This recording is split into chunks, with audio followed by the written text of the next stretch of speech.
Please give an energetic and warm welcome to the one and only Dr. Vivek Bindra.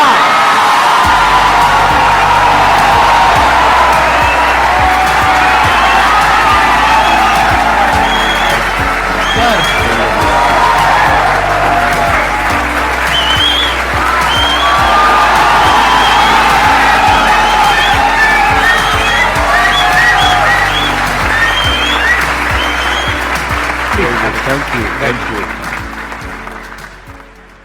Privilege and honor to be with the legend himself, अरे sir, Sandeep Maheshwari.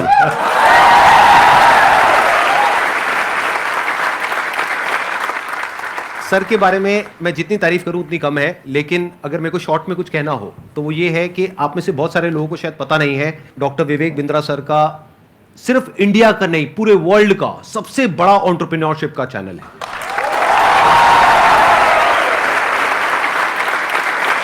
एक बात मैं आपको बताना चाहूंगा इससे पहले कि ऑडियंस आपसे इंटरेक्ट करे।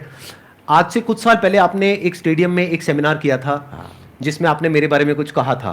तभी मेरा मन हुआ था, मैंने कहा एक बार साथ में स्टेज पर आकर के हम कुछ धमाका करेंगे।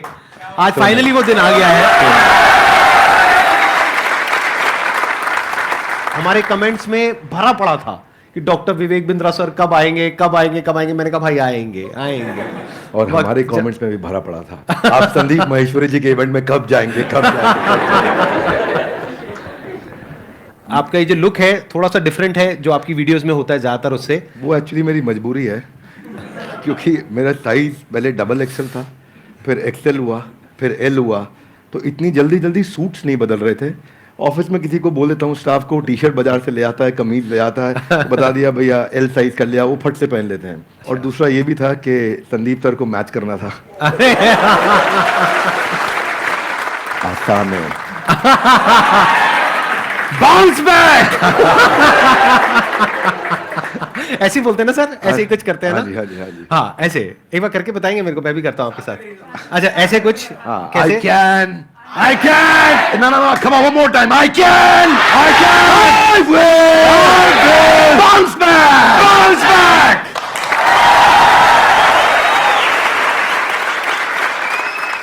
एंटरप्रेन्योरशिप की इनको बहुत अच्छी नॉलेज है। तो अगर आज का टॉपिक हम एंटरप्रेन्योरशिप रखें तो कैसा लग रहा है आइडिया? कितने एग्री करते हैं इस टॉपिक से? सर आप क्या कहते हैं? अरे वाह बहुत बढ़िया होगा। मेरे को यही था कि सर एग्री कर जाएं, बस फिर बढ़िया हो जाएगा काम। तो एंटरप्रेन्योरशिप आज का हमारा टॉपिक है। तो जो भी आप क्वेश्चंस पूछने वाले हैं वो एंटरप्रेन्योरशिप से रिलेटेड होंगे, बिजनेस से रिलेटेड होंगे, चाहे आप कोई बिजनेस करने वाले हैं चाहे कर रहे हैं। और उसमें बीच बीच में थोड़ा बहुत मैं भी ऐड कर सकता हूं अपने एक्सपीरियंस के बेस पे। मैं आगे चलने से पहले एक बात कहना हाँ जी चाहता हूं प्लीज आपके बारे में। हो सके तो इसको रिकॉर्डिंग में डालिएगा भी, क्योंकि ये संदीप जी की एक तकलीफ है जिसको मैं समझता हूँ, जिसको सब नहीं समझते। ज्यादातर लोग क्या सोचते हैं कि संदीप सर फ्री सेशन करते हैं, मालूम है आपको? और ये सच्चाई है, और ये इतना मालूम है सबको। कुछ लोग ये भी समझते हैं कि वो यूट्यूब पे ऐड नहीं लगाते, यस और नो? पर एक्चुअली ना ये सच्चाई नहीं है। केवल संदीप जी का अपना बिजनेस भी बहुत हैम्पर होता है। इनकम जो जनरेट हो सकती थी, पोटेंशियल इनकम जो जनरेट हो सकती थी इनके अपने बिजनेस से, वो उसके ऊपर कितना बड़ा इंपैक्ट है कि इनकी इतनी बड़ी मजबूरी हो गई है कि अपने बिजनेस की कहीं बात ही नहीं कर पा रहे। आई will respect you for not doing ads, for doing free programs, for helping so many people. But all the more, जब मैं एक entrepreneur की तरह देखता हूं और आप आज अपने बिजनेस की बात कर ही नहीं पा रहे हैं, जो कि करनी चाहिए आपको, जो कि आप वैल्यूएबल प्रोडक्ट बना रहे हैं, वो आपका बिजनेस है, ये आपका एक सेवा है, सोशली रिस्पॉन्सिबल इनिशिएटिव है। So for that I respect you a lot. Thank you so much sir, thank you so much. मेरे लिए ये है कि मैंने अपने पैशन को, प्रोफेशन को अलग अलग रखा हुआ है अपने माइंड में। मैं इसको इस तरीके से देखता हूं कि मैं सर्विस कर रहा हूं। I am serving the country, I am serving the nation, I am serving all of you. अब बताइए आप में से कौन है जो ये क्वेश्चंस पूछना चाहते हैं एंटरप्रेन्योरशिप से रिलेटेड? 2014 से मैंने जर्नी स्टार्ट किया था और आप दोनों से ही मैंने लीडरशिप और टीम बिल्डिंग सीखा और एंटरप्रेन्योरशिप सीखा। तो मेरा क्वेश्चन ये है सर कि I am running a chess academy. तो बीइंग अ चेस कोच मैंने एज अ फ्रीलांसर स्टार्ट किया था, और आज जो मेरी सबसे बड़ी प्रॉब्लम है, मेरा अकेडमी का जो रेवेन्यू है 1 CR मैंने क्रॉस कर लिया है पर ईयर का। Very good. But thank you sir. But problem ये आ रही है कि मैं उसको 5 CR या 10 CR नहीं ले जा पा रहा हूँ, क्योंकि हर 2 साल में जो मैं टीम बिल्ड करता हूँ, 8-10 लोगों की या 20-25 लोगों की भी टीम मेरी 2019 में थी, वो मुझे छोड़ देते हैं। तो कहाँ गैप आ रहा है वो मैं नहीं समझ पा रहा, और काफ़ी टाइम से मैं ये सवाल पूछना चाह रहा था। वेरी क्विक आंसर, क्रिटिकल को रिपीटेबल में कन्वर्ट करना है, क्योंकि आप जो काम कर रहे हैं उसमें क्रिटिकल स्किल सिखा देते हैं अपनी टीम को और वो रिपीटेबल नहीं हो पाता, फिर वो आपसे अलग हो जाता है। दूसरी चीज, आपको एक काम बहुत जरूरी है यहां पे कि बड़ी मशीन का छोटा हिस्सा वर्सेस छोटी मशीन का बड़ा हिस्सा। आप क्या कर रहे हैं, आप छोटी मशीन का बड़ा हिस्सा उन्हें बना देते हैं तो वो आपसे इंडिपेंडेंट हो जाते हैं। उनको बड़ी मशीन का छोटा हिस्सा बनाइए। इसमें दो बातें हैं, ध्यान रखना, मैं समझाता हूं आपको। जैसे गाड़ी बनती है, गाड़ी बनने में एक आदमी स्टीयरिंग फिट करता है, टायर फिट करता है, बम्पर फिट करता है, गियर फिट करता है, क्लच प्लेट लगाता है, एक दरवाजा लगाता है, एक विंड स्क्रीन लगाता है। वो सब क्या है, बड़ी मशीन के छोटे हिस्से हैं। वो अपने आप गाड़ी नहीं बना सकते, वो पूरी गाड़ी नहीं बना पाएगा, उसको एक हिस्सा आता है। तो एक हिस्से पे काम कराइए उस टीम से। अगर वो बड़ा हो रहा है और वो छोटी मशीन का बड़ा हिस्सा बन रहा है और उसको पूरी गाड़ी बनानी आ गई है अब, तो फिर वो आपके एम्प्लॉय बनने के लिए नहीं है। अब आप उसको पार्टनर बनाइए तो आपको छोड़ के नहीं जाएगा। और आप उसके साथ एक्सपेंशन में रेवेन्यू शेयरिंग करिए, ईसॉप दीजिए, कंपनी में हिस्सेदारी दीजिए, आप उसको बिजनेस के प्रॉफिट्स में हिस्सा दीजिए, रेवेन्यू का हेयर कट दीजिए, बिजनेस स्ट्रक्चर कर लीजिए उसके साथ, तो वो आपके साथ टिका रहेगा। अभी वो क्यों टिका है, क्योंकि उसको लगता है मैं तनख्वाह पे नहीं, मैं तो अपने आप कमा सकता हूं। तो ये दूसरी चीज है। दो बातें हैं, एक पहला, क्रिटिकल को रिपीटेबल आप टेक्नोलॉजी से बनाइए। मैं मुंबई में एक आइसक्रीम वाला है, वो पिछले 150 साल से आइसक्रीम बनाता है, खिलाता है, और वो बड़ा फेमस है। दुनिया भर में लोग उसकी आइसक्रीम लेकर के जाते हैं, उसका मिल्क शेक लेके जाते हैं, वो ड्राई आइस में पैक करके देता है, डब्बे में सील करके देता है। और मैं भी देखा, बड़ा अच्छा लगा मुझे देख करके, लेकिन तो बड़ा बड़ा लिखा है कि हमारी देश में कोई दूसरी ब्रांच नहीं है। तो मैं सोचता हूं भाई तेरा कितना दुर्भाग्य है कि तू 150 साल में दूसरी ब्रांच नहीं बना पाया, क्योंकि वो क्रिटिकल को रिपीटेबल नहीं कर पा रहा है। तो आप क्रिटिकल को रिपीटेबल करने के लिए टेक्नोलॉजी बिल्ड करिए, तो फिर आप उसको स्केल कर पाएंगे। वो आपका पहला आंसर। और दूसरा, मैन पावर रिटेन कर पाएंगे, क्योंकि आप उन पर डिपेंडेंट नहीं है, वो दूसरा आंसर। तो दोनों चीजें कवर की। धन्यवाद। तो यहाँ पे मैं भी थोड़ा सा अपना पर्सपेक्टिव ऐड ऑन करता हूँ सर, कि अभी जो सर ने बात बोली बिल्कुल परफेक्ट है कि ये दो तरीके हैं जो सर ने बताया। एक मेरे भी पर्सपेक्टिव से अगर आप देखेंगे तो आपको दो चीजों का ध्यान रखना पड़ेगा। एक, या तो कोई ऐसा ब्रांड बना लीजिए अपना कि वहां पे इतना बड़ा एंट्री बैरियर आ जाए कि लोग ये कहें कि हमको चेस नहीं सीखना है, क्योंकि चेस सिखाने वाले तो बहुत लोग हो सकते हैं, वो कहें कि हमको तो इससे चेस सीखना है। जैसे पानी की बोतल का अगर एग्जांपल लिया जाए, तो पानी की बोतल्स तो बहुत है, लेकिन जो ब्रांडेड पानी की बोतल है, और वो भी पानी की बोतल के नाम से जो सबसे पहला नाम हमारे माइंड में ब्रांड आता है, वो मुझे बोलने की जरूरत नहीं है, आप लोगों को पता है क्या आता है। पानी के साथ में सिनोनिमस कौन सा ब्रांड है, तो आदमी कहे कि मेरे को तो ये चाहिए, वो नहीं है तो कुछ और चाहिए। तो या तो आप अपना ब्रांड बनाइए, या फिर आप कहते हो कि नहीं मेरे पास में इतना मार्केटिंग बजट नहीं है, या वो वेवलेंथ नहीं है कि मैं अपना खुद का एक ब्रांड बना सकूं जिसकी वजह से एक एंट्री बैरियर क्रिएट हो, तो दूसरा ऑप्शन ये है कि आप एफिलिएट मॉडल पे चले जाइए। सीखो, सिखाओ, उस पर हमारी रेवेन्यू शेयरिंग होगी, वो पहले से एग्रीमेंट कर लो। ये दो तरह के बिजनेस मॉडल्स हैं जो अभी एकदम से मेरे माइंड में आ रहे हैं। इसके अलावा और भी बहुत सारे ऑप्शंस हो सकते हैं। सर बिजनेस से रिलेटेड मेरा एक क्वेश्चन था। Actually 0 to 5 years old kit बनाई है हम लोगों ने, लर्निंग किट है। एक्चुअली प्रॉब्लम ये आ रही है कि हमारी जो सोसाइटी है वहाँ पे हम लोग वो चीज़ लोगों को समझा रहे हैं, बता रहे हैं, पर वो एक्सेप्ट नहीं कर पा रहे उस चीज़ को। बेसिकली एकेडमिक के जो एजुकेशन की इंडस्ट्री है, इसके अंदर ये बिल्कुल ही अलग है, नया है, और मुझे नहीं लगता कि कोई कॉम्पिटिटर है अभी इंडिया के अंदर इस चीज़ के लिए। तो इस चीज़ पे मेरा ये था कि मैं लोगों को कैसे समझा पाऊँ उस चीज़ को लेके। आपके क्वेश्चन में ना फंडामेंटल आपके थॉट प्रोसेस में 3-4 फ्लॉज हैं, वो समझिए ध्यान से। जी। पहला चीज, आपने बोला प्रोडक्ट नया है, अच्छा है, इसका कोई कंपटीशन नहीं है। ये मेरे लिए कोई रेलेवेंस की बात नहीं है। आपके प्रोडक्ट नया है, अच्छा है, कोई कंपटीशन नहीं, इससे फर्क नहीं पड़ता है। फर्क किससे पड़ता है? आपने बोला मैं पेरेंट को बहुत समझाता हूं लेकिन वो एक्सेप्ट नहीं कर रहे।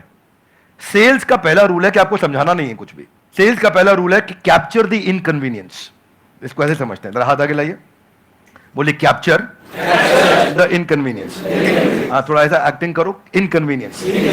जिस दिन आपने इनकन्वीनियंस, देखो पेरेंट परेशान कहां हो रहा है, देखो उसकी सबसे बड़ी तकलीफ क्या है। आपको पता है बच्चा जब नीचे बेड से रोल करते करते गिर जाता है, छोटा बच्चा 9 महीने का, 1 साल का, 1.25 साल का, रोल करते करते गिर जाता है, तो बच्चे को बहुत दर्द होता है, यस नो? राइट। लेकिन बच्चे से ज्यादा दर्द उस समय माँ और बाप को हो रहा होता है। इतना तकलीफ होता है, गिर गया मेरा बच्चा, गिर गया मेरा बच्चा, वो इनकन्वीनियंस है। तो फिर क्या निकल कर गया? बच्चे के बॉडी कवर्स आ गए, उसके हेड सपोर्ट्स आ गए कि वो नीचे गिर भी जाए तो उसको चोट ना लगे। वो क्या इनकन्वीनियंस कैप्चर करे।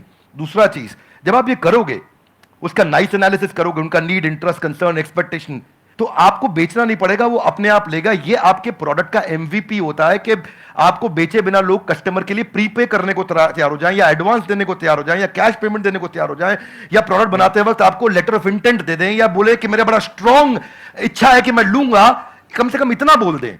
अगर इतना भी नहीं कर रहे तो इसका मतलब जो आप प्रोडक्ट लेकर के जा रहे हो वो प्रोडक्ट उनके काम का नहीं है. So don't create a product, solve a problem that they have and problem should be unsolved. Now इसका रूल क्या है, जरा हाथ आगे लाइए, हाथ आगे लाइए everybody, both the hands out, हाथ आगे लाइए. पहला, कस्टमर की बर्निंग प्रॉब्लम. क्या? दूसरा, उसे ऐसे सॉल्व करो कि कस्टमर मेरे बिना अपने आप सॉल्व. जब आपने ये किया तो आपको ऑर्गेनिक मोनोपोली मिलेगी, आपको लोग पैसा एडवांस में देंगे और फिर आपका जो स्क्रिप्ट होगा सेल्स का वो उनकी उस अनसॉल्व प्रॉब्लम के अराउंड होगा. देखो, कस्टमर सिग्नल देता है और अच्छा ब्रांड उसका प्रोडक्ट बना देता है. आपको बातचीत के दौरान कस्टमर ने सिग्नल दिए होंगे, मैं इसलिए नहीं दे रहा, मैं इसलिए नहीं दे रहा, मैं इसलिए नहीं दे रहा. वो जर्नी में घुसो और ढूंढो और उसको कैप्चर करो और फिर वहां से आप प्रोडक्ट बनाओगे. इसके सैकड़ों एग्जांपल्स हैं. आप कहते जाएंगे, मैं देते जाऊंगा, देते पूरा. अब हमारे लिए क्या, हमारे लिए तो ये रोज का काम है. रोज अब तक मैं सैकड़ों हजारों बिजनेस देख चुका हूं जिनको मैं लॉस मेकिंग से प्रॉफिट मेकिंग बनाया. पर हम फंडामेंटल पहली चीज यही है कि आप ये देखो कि अनसॉल्व प्रॉब्लम, जो कि प्रॉब्लम नहीं होनी चाहिए, बर्निंग प्रॉब्लम होनी चाहिए, समस्या नहीं होनी चाहिए, ज्वलंत समस्या होनी चाहिए, और वहां से आप इंपैक्ट क्रिएट कर सकते हो. तो आपने जो प्रोडक्ट तैयार किया है उसमें ये ढूंढिए और सारी पोजीशनिंग वहीं से होगी आपकी. इसको बोलते हैं reason for customer to switch. क्या बोलते हैं? Reason to customer. कस्टमर क्यों स्विच करके आएगा आपके पास में, उसके पास 5 रीजन क्या है, क्या वो 5 कारण है आपके पास आएगा. उनको आइडेंटिफाई करो तो आपका प्रोडक्ट भी वहीं फोकस्ड होगा और आपकी स्टोरी भी वहीं फोकस्ड होगी. धन्यवाद. अभी आपकी प्रॉब्लम क्या है कि आपने एक प्रोडक्ट बना दिया है, जो प्रोडक्ट आपको सही लगा उसके हिसाब से आपने एक प्रोडक्ट बना दिया है. ऐसा नहीं है आपने लाखों लोगों से जाकर के डिस्कस किया है या फिर बहुत ज्यादा रिसर्च करी है फिर एक प्रोडक्ट बनाया. नहीं, आपको लगा कि इसकी नीड है, लगा. ध्यान से समझना, लगने में और होने में जमीन आसमान का फर्क होता है. मुझे भी लग सकता है कि मेरे इस प्रोडक्ट की नीड है, सभी को लगता है. इसको बोलते हैं प्रोडक्ट मार्केट फिट. यानी कि जो 60% से ज्यादा बिजनेसेस फेल हो जाते हैं, statistically it is proven across the globe, उसके पीछे सबसे बड़ा रीजन होता है प्रोडक्ट मार्केट फिट नहीं मिल पाता है उनको. कि मतलब मार्केट को कुछ और चाहिए, प्रोडक्ट आपका कुछ और है. और यही आपकी प्रॉब्लम है. आप कह रहे हो मैंने प्रोडक्ट तो बना लिया लेकिन वो बिक नहीं रहा है. तो हो क्या रहा है, ध्यान से आप समझने की कोशिश करना. एक होता है पुश, एक होता है पुल. कि आपको पुश करना पड़ रहा है अपने प्रोडक्ट को, लेकिन फिर भी सामने वाला रेजिस्टेंट है. वो कह रहा है हाँ ठीक है, सोच के बताऊंगा. तो अभी वो बर्निंग नीड नहीं है, जो भी सर ने वर्ड यूज किया. तो वो जो बर्निंग नीड होती है ना, तो आपको पुश नहीं करना पड़ता है, वहां पे पुल अप्रोच काम आती है. मतलब कस्टमर खुद आपके पास में आता है, जैसे ही उसके पास में इंफॉर्मेशन पहुंचती है तो वहां पे सिर्फ एक काम रह जाता है, किसी तरीके से उस इंफॉर्मेशन को पहुंचाना. तो वो इंफॉर्मेशन भी जब आप उस तक पहुंचा रहे हो तो वो भी एक तरह से हेल्प हो गई उस कस्टमर की. फॉर एग्जाम्पल, आपके पीठ में दर्द है, आपके गर्दन में दर्द है, उसका आपने बहुत कोशिश कर लिया सोल्यूशन निकालने का, 2 साल हो गए, 4 साल हो गए, कोई सोल्यूशन नहीं निकला. मेरे पास में उसका सोल्यूशन है कि 4 दिन में वो प्रॉब्लम सॉल्व हो सकती है, और एक्चुअल में हो सकती है. अगर वो इंफॉर्मेशन आप तक पहुंचती है तो क्या मैं आपको यूज कर रहा हूं अपने प्रॉफिट के लिए या आपकी हेल्प कर रहा हूं? ये अप्रोच होनी चाहिए.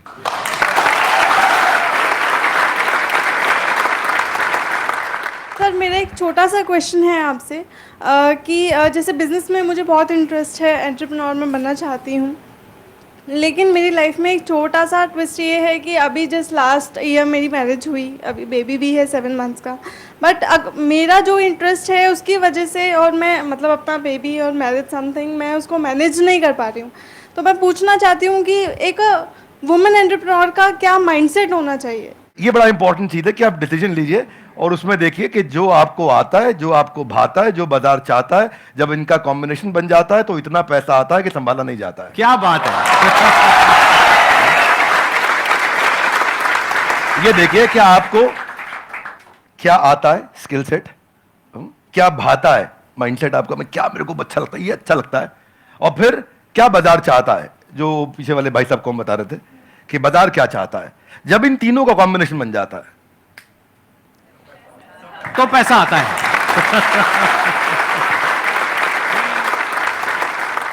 सर, आज आप दोनों को एक साथ देखकर बहुत खुशी हो रही है. मुझे भी हो रही है बहुत खुशी. मुझे भी हो रही है. सर, बिजनेस को ग्रो करने के लिए कुछ प्लेटफॉर्म्स सजेस्ट आप करना चाहें जिससे मैं वहां पे बता सकूं कि हाँ मेरा ये बिजनेस है. आप बात कर रहे हैं कि मैं माल को बेचूं कैसे. जी जी. तो देखिए उसका आंसर संदीप सर ने थोड़ी देर पहले समझा दिया. पहले आपको ये सोचना है कि मैं माल को बनाऊं कैसे. सर के आंसर को मैं एक्सटेंड कर रहा हूं. प्रोडक्ट मार्केट फिट ठीक करो. बेचने के लिए फेसबुक भी है, यूट्यूब भी है, कंटेंट मार्केटिंग करो, बढ़िया कंटेंट बनाना सीखो, कंटेंट की बातचीत करो. अभी सर के प्लेटफॉर्म पे जेंटलमैन आए थे, एमबीए चाय वाला, वो क्या बढ़िया कंटेंट प्रेन्योर है, ऐसा बोलते हैं फट फट फट फट फट फट इतना स्पीड से बोलते हैं, आ करके उनकी कंटेंट को लोग सुनते हैं. अब प्रश्न आपका ये था कि मैं कहां पे जाके प्रमोट करूं.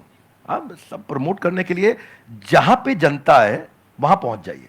सोशल मीडिया के जिस चैनल पे आपकी ऑडियंस है वहां चले जाइए, सब जगह पे नहीं जाते हैं। किसी को ट्विटर पे काम आएगा, किसी को फेसबुक पे और किसी को यूट्यूब पे। आप ढूंढ लीजिए कहां है और फिर वहां जाकर के 5 चीजों का ध्यान दीजिए। जो कंटेंट डालेंगे वो अनयूजुअल यूजफुल इंफॉर्मेशन होगी तो लोग शेयर करेंगे, आपको वायरलिटी मिलेगी।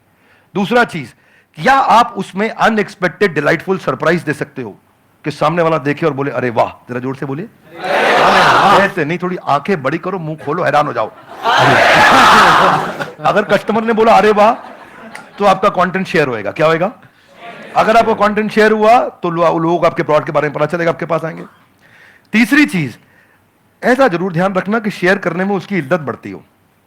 चौथा पॉइंट बड़ा इंपॉर्टेंट है कि जो करंट इस समय टॉपिक्स चल रहे हैं, कुछ इस समय नेशनल सेलिब्रेशन चल रहा है जहां पे सब लोग जुड़े हैं, जो कि कम्युनिटी के साथ जुड़ा हुआ है, उसके बारे में अगर आप कंटेंट डालेंगे तो शेयरेबिलिटी बढ़ती है। तो जब आप कंटेंट मार्केटिंग करेंगे, ये चीपेस्ट तरीका है आपको ट्रैफिक जनरेट करने का, और इसमें कोई पैसा नहीं लगता, थोड़ी सी इंटेलिजेंस लगती है। उस इंटेलिजेंस का इस्तेमाल करिए, आपका प्रोडक्ट मार्केट में पहुंचेगा। लेकिन पहले संदीप सर की बात मान लीजिए, प्रोडक्ट मार्केट फिट होना चाहिए। वो फिट होगा तो बात बनेगी।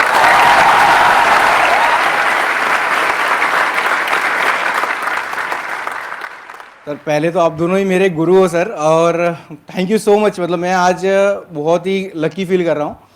और मैं आप दोनों से एक ही सवाल है, आप दोनों ने भी एक यूट्यूब से ही जर्नी शुरू करी थी, अगर और भी डॉक्टर विवेक बिंद्रा और संदीप महेश्वरी हमारे देश को चाहिए और वो कैसे बनेंगे, वो मेरा क्वेश्चन है सर। मुझे लगता है इसका आंसर संदीप सर को देना चाहिए। अरे सर, सर दोनों से सर। हाँ, आप कहते हैं तो मैं ही आंसर देता हूँ। इसके लिए सबसे जो ज़रूरी चीज़ होती है ना, वो होती है हमारे अंदर एक आग होनी चाहिए, नंबर 1। ये आपको कॉमन नज़र आएगी हमारे दोनों के अंदर। अगर कोई इंसान हमको देख करके इंस्पायर होकर के कुछ कर रहा है तब तो ठीक है, बट हमको देख करके बस एक्साइटेड हो रहा है और कह रहा है कि मैं करूंगा, तो there is a strong possibility वो कुछ दिन में छोड़ देगा, क्योंकि बहुत अप्स एंड डाउन्स आते हैं। मेरी लाइफ में बहुत अप्स एंड डाउन्स आए हैं, इनकी लाइफ में भी आए होंगे। यूट्यूब पे भी मुझे 10 साल हो गए हैं, आई थिंक आपको भी 10 साल नियर अबाउट हो गए, ज़्यादा हो गए हैं। 2014 में शुरू किया था मैंने। इनको 8 साल हो गए, मेरे को 10 साल हो गए। तो आई एम श्योर आपने भी बहुत सारे अप्स एंड डाउन्स देखे होंगे अपने इस यूट्यूब के करियर में। बहुत तरह का आपने ट्रांजिशन किया। शुरू में आई थिंक आप इंग्लिश की वीडियोस बनाते थे, फिर धीरे धीरे आप हिंदी पे आए, तब जा करके कहीं पे एक सक्सेस मिली इनको भी और मेरे को भी। और आज भी हम इनोवेट कर रहे हैं कॉन्स्टेंटली, मैं भी कर रहा हूं, ये भी कर रहे हैं, क्योंकि अगर नहीं करेंगे तो वो बोरिंग हो जाएगा, मोनोटोनस हो जाएगा। तो होता क्या है कि हर इंसान को अब तो चाहिए, मतलब उनको मेरे जैसा इनके जैसा बनना तो है, उनको 2 करोड़ सब्सक्राइबर्स तो चाहिए, लेकिन उसके लिए जो डाउन्स होते हैं वो नहीं चाहिए किसी को भी। मतलब कि जब ये जो सेमिनार हॉल अभी पूरा भरा हुआ दिख रहा है ना, पीछे तक बैठने की जगह नहीं है। There was a point in time in my this YouTube career when I started, जब मैं फ्री सेशंस करता था, अपने छोटे से ऑफिस से शुरू किया था। 100 लोग रजिस्टर करते थे सेशन के लिए, उसमें से मुश्किल से 10-15 लोग आते थे, बाकी चेयर्स पीछे खाली पड़ी है। सोचो मोटिवेशन क्या होगा। मतलब आप तो बड़े अच्छे से समझते हैं सर, पब्लिक स्पीकिंग आपने करी है, कि हम स्टेज पे चले गए, मैं जाकर के यहाँ पे खड़ा हुआ हूँ और यहाँ पे जाकर के देख रहा हूँ पीछे सारी खाली चेयर्स, और उसमें से भी कई बार क्या होता था कि कुछ लोग पीछे जाकर के बैठ जाते थे, उनको आगे बुलाना पड़ता था। मतलब सोचो ना प्रॉब्लम कितनी बड़ी है, क्योंकि अब मैं कुछ भी बोलूंगा तो उनको आगे खाली चेयर्स दिखेंगी। अब अगर वो आगे बैठे हैं तो उनको पीछे नहीं दिख रही खाली चेयर्स, मुझे दिख रही है। तो मुझे उस वक्त भी अपना 100% देना है। यानी कि जब प्रॉब्लम है लाइफ में, जब कुछ भी वैसा नहीं हो रहा है जैसा आप चाहते हो, तब भी अगर आप अपना 100% दे सकते हो तो आप हमारे जैसा या और जो हमारे जैसे लोग हैं उनके जैसे बन सकते हो। लेकिन अगर आपको सिर्फ हमारी सक्सेस तो चाहिए, हमारे फेलियर्स नहीं चाहिए, हमारी जो अपसाइड है वो तो चाहिए, हमारी डाउनसाइड नहीं चाहिए, हमारी स्ट्रगल्स नहीं चाहिए, हमारी प्रॉब्लम्स नहीं चाहिए, हमारा स्ट्रेस नहीं चाहिए, हमारी एंजाइटी नहीं चाहिए। YouTube पे अगर आप जा करके देखोगे, इनके चैनल पे, मेरे चैनल पे बहुत सारे कमेंट्स पॉजिटिव होते हैं, लेकिन कुछ नेगेटिव भी होते हैं। और हमारा माइंड ऐसा है, जो इंसान का दिमाग है ना, वो इतना खतरनाक है कि ध्यान वहीं जाता है जो नेगेटिव होता है। जैसे जो दांत नहीं है, सीधा जीभ वहीं जाती है, बार बार वो चीज दिखती है। और वो कई बार इतने नेगेटिव होते हैं कमेंट जिसकी कोई हद नहीं है, क्योंकि यूट्यूब पे क्या है, किसी का फेस तो दिख नहीं रहा है, कोई भी आकर के कुछ भी बोल के चला जाता है। अब वो तो बोल करके चला गया, अब पता नहीं वो 12 साल का बच्चा है या कोई 60 साल का आदमी है, पता ही नहीं कौन है, फेसलेस है, नेमलेस है, नाम भी नकली है, कुछ भी बोल करके चला गया, आपके दिमाग में वो चीज बैठ जाती है। तो ये चीज थोड़ा सा ध्यान रखना पड़ेगा कि आपको शुरू में एकदम से सक्सेस नहीं मिलेगी, एकदम से एप्रिसिएशन नहीं मिलेगा, बहुत टाइम बाद जाकर के आपको एप्रिसिएशन मिलेगा। शुरू में बहुत नेगेटिविटी मिलेगी। जब मैंने शुरू किया था तो लोग बहुत उल्टा सीधा बोलते थे, आई एम श्योर आपको भी बहुत बोला होगा शुरू में। फिर एक स्टेज के बाद में जाकर के लोग एक्चुअल में सुनना शुरू करते हैं, तब तक तो लोग कुछ ना कुछ बोलते ही रहते हैं। इसमें आपके साथ एक बात शेयर करता हूं। भगवद गीता में एक अर्जुन का एक श्लोक आता है, राज सुख लोभे ना, कि मैं इसके लिए युद्ध नहीं करूंगा।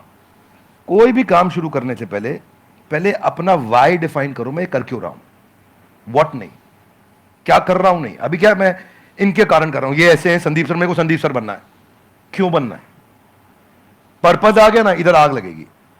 सर ने कहां से शुरू किया आंसर, आग होनी चाहिए। आग कैसे आएगी, कारण चाहिए पहले, क्यों कर रहा है भाई। जिन ऑर्गेनाइजेशंस ने, जिन एम्प्लॉयज ने, जिन लीडर्स ने वाई सॉल्व किया है, उनकी कंपनी के सारे एम्प्लॉयज ने, उनकी पूरी कम्युनिटी ने उसका हाउ और व्हाट अपने आप अचीव कर लिया है। ये कैसे करना है, क्या करना है, मुश्किल नहीं है, ये क्यों करना है। आग सीने में चाहिए, पीछे नहीं चाहिए। पीछे लगाएगा तो जल जाएगा, सीने में लगाएगा तो इतिहास रच देगा।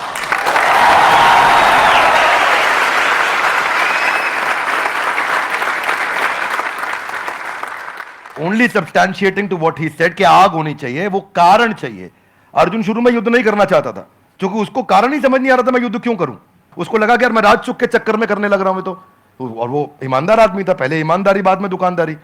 तो वो उसने कहा कि भाई ये तो मैं करूंगा ही नहीं, ये तो गड़बड़ हो गया। फिर कृष्ण ने बाद में चर्चा करी, राज चुक लोभेना नहीं है, there are principles why we are doing it and what we are doing. तो कृष्ण ने भगवत गीता में पूरा व्हाई क्लियर किया, पर्पस क्लियर किया। जिस दिन कारण समझ में आ गया ना, उसके बाद वो आग लगाएगा, फिर भागेगा। पर उसके बाद सर्कमस्टेंशियल नहीं होगा, सब्सटेंशियल होगा। सर्कमस्टेंशियल कौन है, जब अच्छा कमेंट आया अरे अरे मजा आया, जब बुरा कमेंट आया अरे ये क्या हो गया, ये सर्कमस्टेंशियल है। सब्सटेंशियल है, आजू बाजू कुछ भी हो, परिस्थिति कुछ भी हो, मनस्थिति नहीं बदलेगी अपनी, अपन वैसे के वैसे रहेंगे, वही स्पीड रहेगी, वही बना रहेगा, वो चलता रहेगा। क्यों चल रहा है वो आप समझना है, आपको सेल्फ स्टार्ट बनना है कि पुश स्टार्ट बनना है। सेल्फ स्टार्ट बनना है। सेल्फ स्टार्ट कैसे बनेंगे, ऐसे ही बनेंगे जब आदमी अंदर उसके सेल्फ में जो जहां से आंसर शुरू किया है वो फायर है। वो फायर बड़ा इंपॉर्टेंट है। इसीलिए यूट्यूबर क्यों बनना है, ये बता पाए, क्यों बनना है, बहुत बार पूछना पड़ेगा अपने, मैं क्यों कर रहा हूं, मैं क्यों कर रहा हूं, मेरा पर्पस क्या है, क्यों बनना है, वो कर दो तो फिर अब आगे इसके बाद। एक्सीलेंट पॉइंट, बहुत बढ़िया जी। Thank you so much for coming. Thank you so much for taking out time. It means a lot to me and to everybody here. जो लोग वीडियो में देख रहे हैं उनको तो I'm sure मजा ही आ जाएगा. And I'm very happy. I'm sure you are also very happy. Thank you so much, sir. Thank you, sir. I'm happy too. Thank you very much. बहुत धन्यवाद. Thank you so much. Thank you.